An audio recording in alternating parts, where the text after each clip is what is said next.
satirist either. Well, no, I mean, Python and indeed myself never been anxious to do absolutely topical material. And I think part of the success of Python was it wasn't that topical. It was just more about the generality of authority rather than particular instances. And that interests me more. But I mean, to have a satirical view or a sort of a way of looking at the world which acknowledges that most of our efforts are totally absurd, I think is what I think is important, and is the role of a comic writer.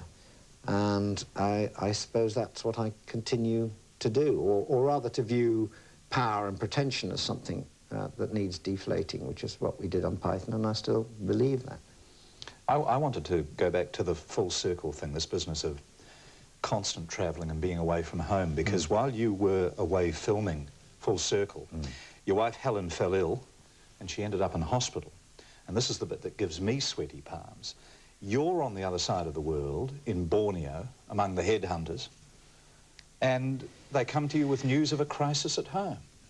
Yeah, yes, it was a difficult time, a very difficult time of the journey, because we would actually had been interviewing these headhunters in a place that was totally sort of cut off from the rest of the world. Usually you can find a satellite link or a phone somewhere, but no, we were up the jungle in Borneo, got back to our hotel in Kuching, 2 faxes waiting, one for me saying ring home, one for the assistant cameraman saying ring home. Mine was a phone call from Helen to say that she'd been diagnosed as having a meningioma, which is a benign brain tumour.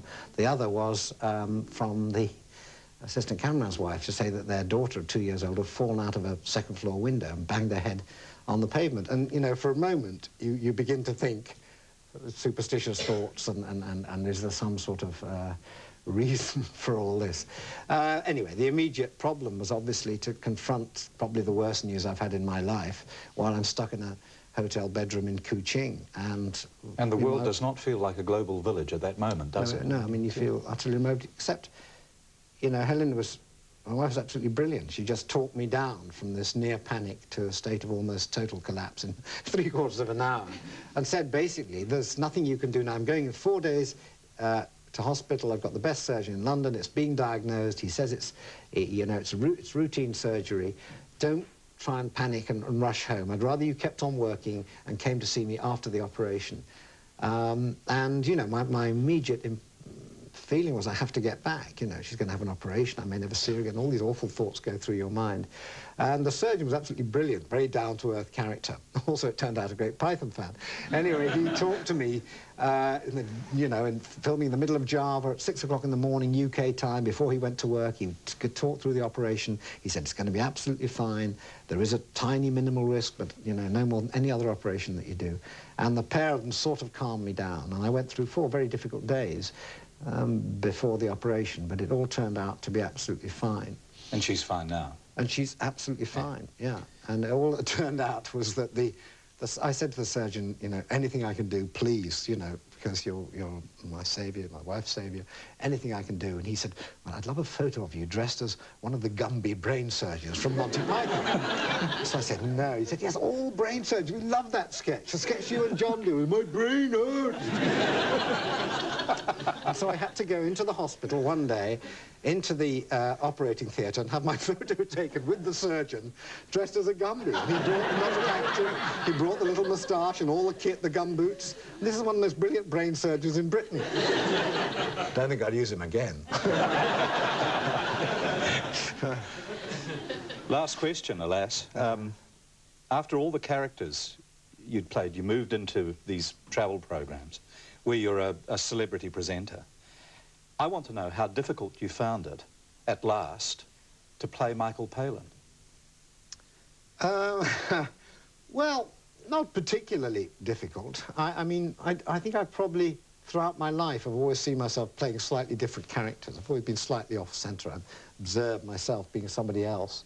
So the idea of doing a journey around the world, it began with Around the World in 80 Days, and being me, was quite intriguing, because I didn't have to try and play a role. I could say exactly how I felt at any one time. And again, rather like everything else you do for the first time, every kind of program that is new, you worry, you feel, who will watch this, and how dare he do this sort of thing? Isn't it totally self-indulgent? And then But, I mean, that was the only way I could play it, and every sort of emotion was shown to the camera. When I became ill on the Persian Gulf, I did a piece to camera saying, I feel rotten, I feel lousy, I just want someone to sit down, I want to go home, all that. And that was me, and that's how I felt at that time. And people, when they saw that programme, said, I've never seen anything like this, it's wonderful. And I suddenly realised that a lot of presenters do refuse to show themselves as they really are, maybe with good reason, maybe because they're told they shouldn't do that. And this became the appeal of the programmes. So I didn't have to force myself into a particular role. And in fact, some of the things we did in the first programme, when we were talking to politicians and setting up serious interviews, I realised I couldn't do very well, because I wasn't being myself. I wasn't the slightest bit interested in what they were saying after a bit. And I just wanted the encounters with people along the way. And usually, again, getting back to your question at the beginning, not the powerful people, not the people who would give me sort of some line about what was happening in the country. And that was the easiest bit, was just talking to the travellers along the way. And Full Circle is, I think, the sort of final refinement of all that. We just don't do any major big interviews. We just show the countries through the eyes of the people that are there.